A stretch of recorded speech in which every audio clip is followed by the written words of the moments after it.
Jemi në ndeshjen Bardhazi dhe do të flasim për një temë kështu mistike, që fillon dhe ajo me më, për masonët.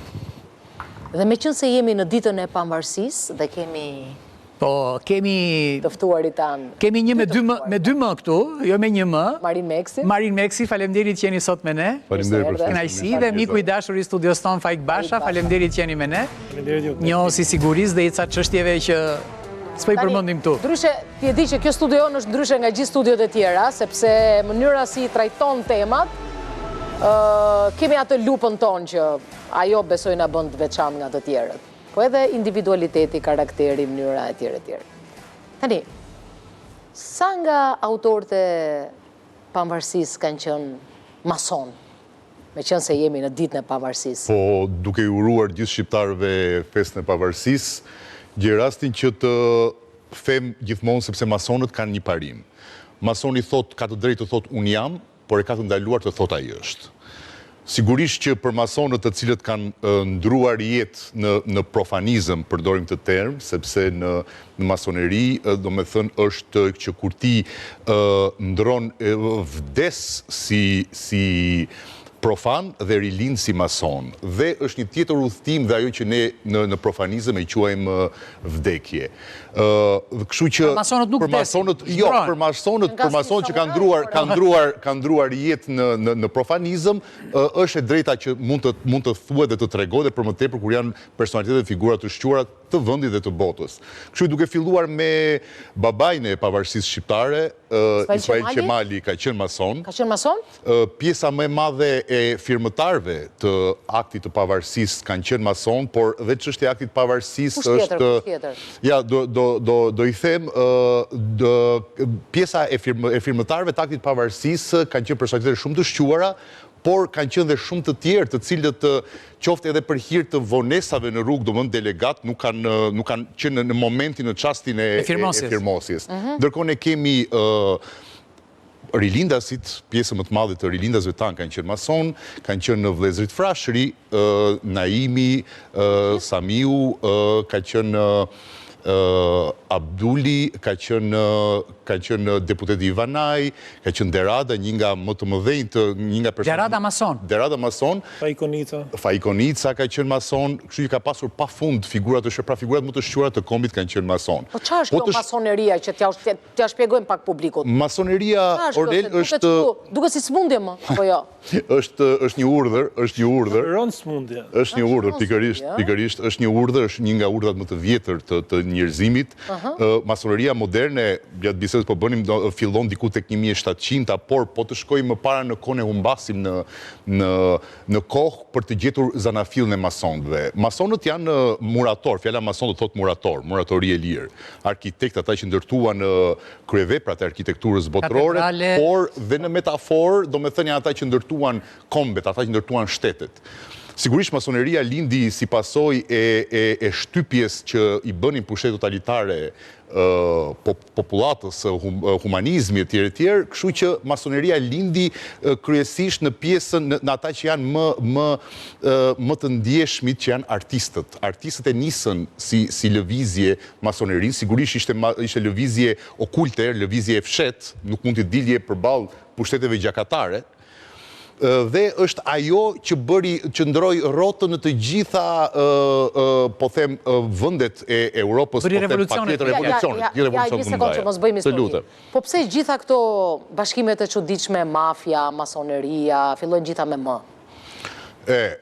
Kjo është masoneria është muratoria. Edhe mafia me më. Po, drangeta fillon me në. Me në, pikërisht. Po ju pse keni studion me simbolet e masonëve? Se ma tha njëri, Ornela, se ta kam thënë. Pse keni vënë simbole masonike?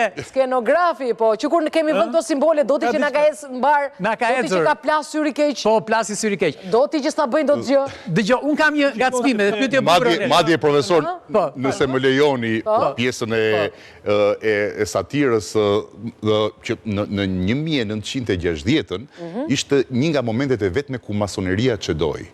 Se? Masoneria që dojë dhe quhet ajo e famshmja P2 në Itali. Loja P2 në Itali. Loja P2 në Bashkëpunoj me Itali, e cila politikën. është ajo që E me shërbimet sekrete. krijoi mafjen e konsoliduar. Kështu që dhe kjo pjesa, do me thënë Ornella e pas ka por sigurisht ishte Ka një tjetër gjë, lidhje. ishte përtej agendës masonike. Para se do t'jap fjalën me njëre dhe fajt. Jo vetëm për ta lidhur me këtë vetëm një sekond. E di pse ç'doj? Domethënë ju mund ta dini për ta thënë edhe për publikun sepse nga 1920 deri në 1944, 45 dhe pak më gjërë, masoneria pati një goditje të fortë nga sistemet politike dhe udhëheqëse në botë. Gati u përndjek, u ndalua, në gjithë botën pati një luftë të ashpër ndaj masonerisë dhe ndoshta në një farë mënyrë e humbi rrjedhën. Po pak disa koka tani botërore masone, se Marini tha për Shqipërinë, shqiptare, po e disa koka botërore masone. Tani ka president të Shtetet Bashkuara të Amerikës që kanë qenë mason dhe vazhdojnë George Washingtoni, mendohet dhe Bushi ke qenë familja Bush të jetë një nga familjet e masonerisë. Nuk e kuptoj pse mbahet kështu e fshet kjo gjëja, domethënë nuk duhet. Mozarti ka qenë mason. E di si më duket. Mozarti ka qenë mason. Po. Jo, nuk është çështje, nuk mbahet e fshet, por për shkak se ka disa rregulla strikte qënja në një dhomë, në një lozhë të këtyre personave. Shiko, ato flasin thjesht ndërtojnë veten. Pra, gjitha vjen për të ndërtuar njëri të mirë, të pastër, të edukuar. Qa bëjnë yoga, meditim, qa bëjnë? Qa mendova unë kërë më thirët ju mua këtu? Të lutem mu përgjith, qa bëjnë yoga, meditim, qa bëjnë aty?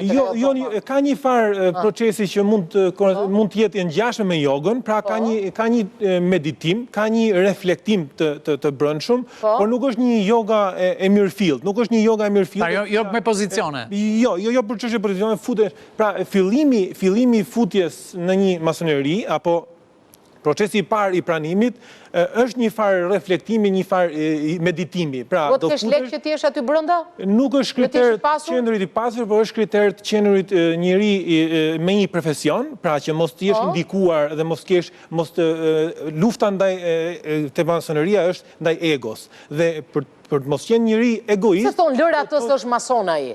Sikur thonë lërës është djalli vet ai. Pse thonë këtë gjë? Sepse masoneria ndërton një njeri të pastër, të rregullt, disiplinuar dhe në një farë mënyrë. Kjo konteksti nuk është kështu ai kë. Do me thonë, mund të kemi Marinin që është i disiplinuar, por në përgjithësi koncepti thotë që thotë Ornella kështu shihen. Ai është mason, ai është mafioz. Do më lësh të Ornella të them një mason mafioz është një. Të them një akuzë për masonët. Madje janë në dimensione të kundërta.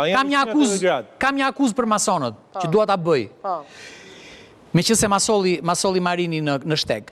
Duke qenë që shumë nga kokat e rindas e fshitar kanë qenë, po si ua kanë lënë varret një atje, një këtu, pse s'kujdesen masonët për ata?